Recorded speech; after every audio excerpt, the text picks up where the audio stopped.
Hey guys, welcome back to another video.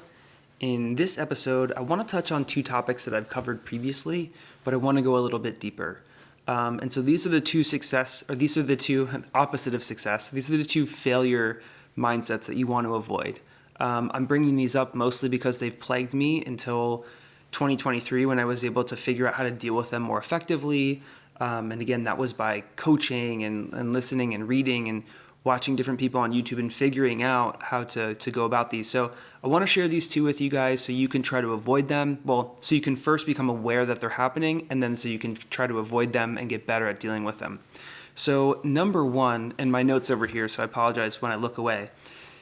My number one is resistance versus acceptance, and I've talked about this one quite a lot. I think this one is so important in terms of learning. I love this phrase. Again, I've also quoted this a couple times, but it's really powerful. Be careful of what you're so sure of. Be careful of what you are so sure of. Oftentimes, what's on the other side of things that you're so sure of is, the skills, the abilities, the traits, the talents, the qualities to get you to your next level, the information to get you to your next level. And so being able to stare in the mirror of your inadequacy fully and completely naked and look at all of your inadequacy, how hideous it may be, look at all of it, be exposed to all of it. If you can do that, the more often you can do that, the more often you can see the delta between where you are and where you want to go. And so I think being aware of your resistance to anything and then reducing it is really important. When you're resistant, you're not in a state of learning. I'm super believer in that quote. I came up with that myself. I'm sure a billion other people have said it since caveman times, but now I'll see a YouTube video or a friend of mine will say something and I'll be like, why did I feel icky? Why did that not make sense? Why does that repulse me? A good example is I was listening to a video from Myron Golden talking about sales and sales strategies, and it's so funny. I wish that I had the link to it, or I wish I could remember it. But in this video, he's like talking about why a lot of people don't like sales, and they don't like sales because they had a bad experience with a salesperson. And the point of the video is that we should like sales. We're born as salespeople when we come out, right? You come out of the womb, you sell your mother into feeding you, you sell your parents into changing your diaper, whatever. And so he goes on the segue to talk about we fall out of love with selling, or we are not good at it because we get creeped out from an experience we had as an adult or whatever. And he's like, at some point in the interview, he goes, maybe the reason that you don't like salespeople is because you hate being sold to. He's like, when you go in the shoe store and someone says, oh, can I help you? Can I help you find anything? You're like, I'm just looking. And you're just so nasty and you're just not kind. And I watched this video, and I kid you not, the next day, we went to the mall to look for soap or something, and it was Williams-Sonoma. So we were in Williams-Sonoma. It was around the holidays, buying gifts for people that we love, and Williams-Sonoma was just overwhelming with the salespeople, and people kept coming, they just kept coming up to me, and I just was like, no, I'm good, and I was literally that person. And so for me, I was like, oh my gosh, I just learned about this whole thing of, how can you expect to be a good salesperson yourself if that's how you're going to treat other people? And so I lowered my resistance to take in the video when Myron was giving it, but I didn't lower it enough to start practicing. It didn't hit me enough. It wasn't meaningful enough to stick in my head. So be aware of the things that you're resistant to. When you're constantly curious, you're more likable, you're more approachable, you're more teachable, and you absorb more from life. I also think when you're constantly curious, you are you're just easier to be around. People, if you I had a religious conversation with my friend this week. We were going back over some spirituality stuff, and it was one of those conversations where it could have really put a strain on our relationship. And instead of that, we both grew. We both got to share something. I'm not sure if we agree on the same things, and that's okay. I think in society there's this expectation that you're going to walk away from every conversation and you're instantly going to convert someone to the idea that you have about green energy or about spirituality or about whatever it is, right? And like that is just not the world we live in. The most you can do is show them with your actions, thoughts, and words that, hey, I think this thing works because I'm doing this and this, and these are the inputs I'm doing, and this is the outputs I'm getting, and I love you so much, I want to share this thing with you. I think that is powerful. And if you're not having success, maybe you shouldn't share those things right away. I don't know. But the remedy for reducing your resistance and having more acceptance, to me, the remedy, and Alex Hormozi talks about this a lot, is embracing childlike curiosity. Childlike curiosity because no one's going to attack a child for asking us a question that might be a little abrasive or a little silly. And so, he talks about it in the sales sense when you're like speaking with a client on the phone. It's like, oh, why do you think that way? Oh, really? I've never, and he uses these tonal inflections to really convey the idea of it. But childlike curiosity, I think, is a good remedy for that. The second topic that is a mindset killer that I wanted to talk about is faith versus worry.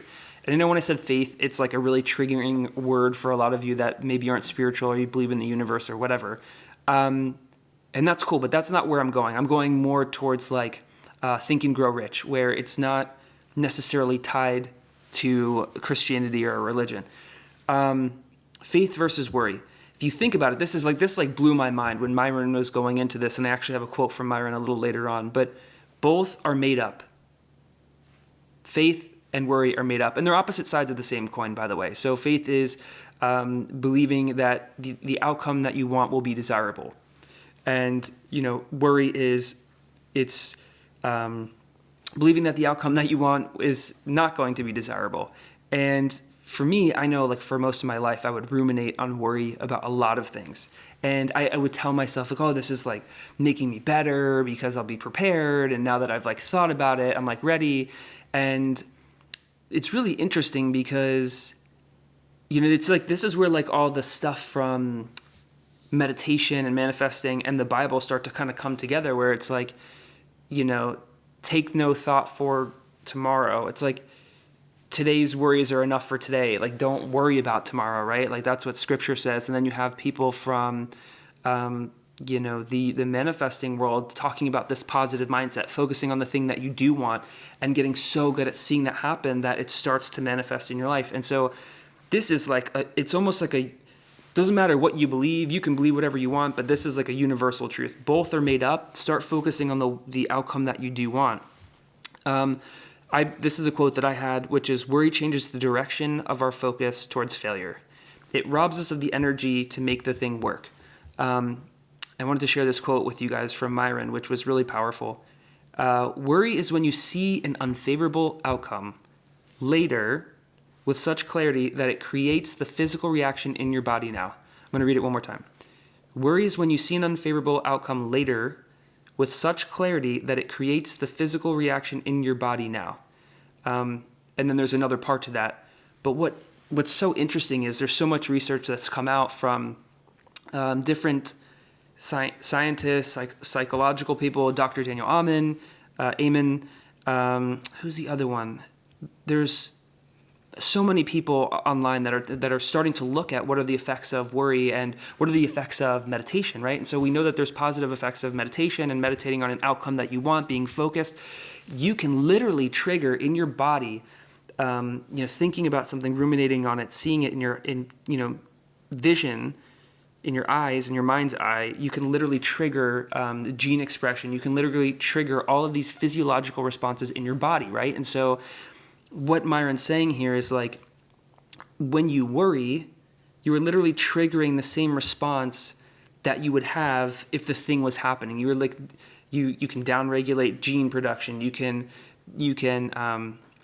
or gene expression. Sorry, you can increase your sweat. You can decrease your ability to focus well. You can do all these different things by being in this worry state. Like, it literally triggers this physiological response from your body. I don't think anyone's surprised by that, right? Like, we all know that worry and all these things, they can make you sick. And the other side of that's really interesting because there's some body of research that's coming out now that's talking about how focusing on positivity can make you healthy. And so the last part of Myron's quote is, the energy required to worry about an unfavorable situation, emotionally and physiologically, is the same as experiencing the event itself. So do yourself a favor, like when you feel yourself starting to go down that worry spiral, and I actually think, in this quote, in Myron's video, he kind of says they're equal. Worrying about something negative happen and then that negative thing happening, they're equal. And I really think that's inaccurate, because I think he's correct directionally, but I think it's inaccurate because worry for me, and I can't speak for you guys, but for me, it's something that's like habitual, right? It's like I will literally torture myself about that thing for hours and hours and hours and hours and hours, where when the thing happens, it's like maybe a day, maybe an hour, maybe 10 minutes that it's painful. And so I think many times worry can be, even though it might be the same amount of negative impact on our body, for me, it's certainly over a longer period of time. So instead of spending your physical and emotional and mental energy on going in the wrong direction, I'm not saying be fake positive or whatever, but they're both made up. So the outcome that you want occurring and the outcome that you don't want occurring, they're both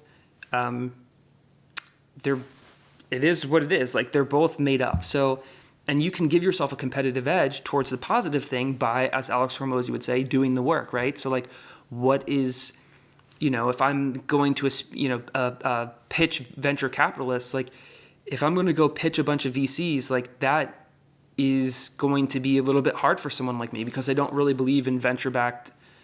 For like 90% of startups, I don't think they should take it. And so my belief is like, I'm not well set up, but I could really study it and I could practice it and I could start to believe that that's a good thing. And I could start to believe that my company needs it. I can set myself up for success. I can do the things to lead me to success that should then shrink your worry and give you a greater chance of success. There's another quote that Myron has, which I'm going to butcher, but it's so good. I didn't even have it written on here, but I just thought of it. And it's, he said, some people practice until they're good. Like, it could be an athlete, it could be a business person, whatever. Like, most people practice until they're good. I'm going to mess this up. But pros, like professionals, like Michael Jordan, like the most amazing, the best of the best, Warren Buffett, they practice until they can't be